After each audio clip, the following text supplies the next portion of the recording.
she goes to meet her friend?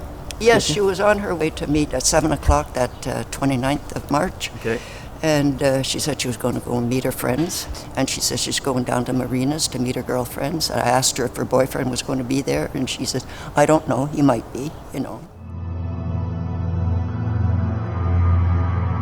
And off she went. She was happy. And around 11 o'clock, Sharron was always at the door. I went to the door to see if she was there, and she wasn't there. I phoned all her friends, and they said they hadn't seen her. They hadn't seen her. So I said, she didn't turn up at the pizza place? I said, oh, no, you know, my heart's really going. So I said, so I phoned over to John's place, her boyfriend. Mm-hmm. So John phoned me back around 1:30. He says, no, Mrs. Prior, I didn't see her. He says, I was playing cards with my friends. That's when my heart started really, really beating. And then one of the girlfriends called me. She says, Mrs. Prior, she said, I don't want to alarm you.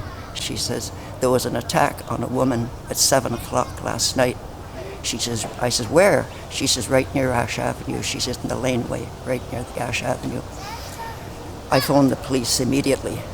The police came. I told them, I said, my daughter's missing. I said, he looked at me and he said, well, ma'am, he says, maybe she's just out for the night and she forgot the time. She's probably having a little drink or something somewhere, you know. I said, no, you don't understand. My daughter doesn't do this.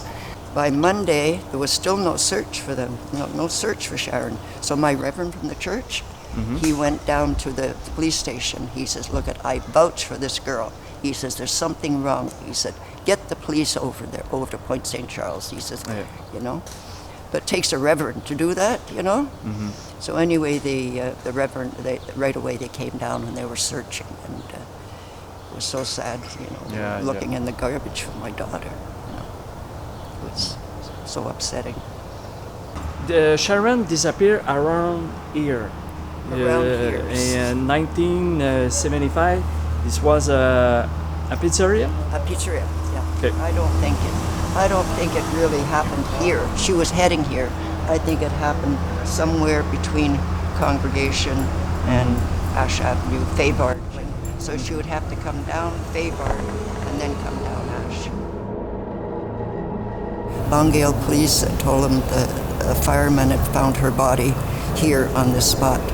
There was a shirt. A man's shirt. The shirt of the killer. The killer? Yeah. They thought perhaps, they know perhaps that it was used to bind her somehow. Okay. Also, there was a rag found there. I don't know what that was used for. I don't know how big it is. They just show in the newspaper, you know.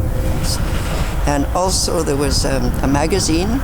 I don't know, it was a full magazine or just the cover of it, and it had a picture of a naked woman on it, sitting on a tiger. Oh, yeah. A tiger.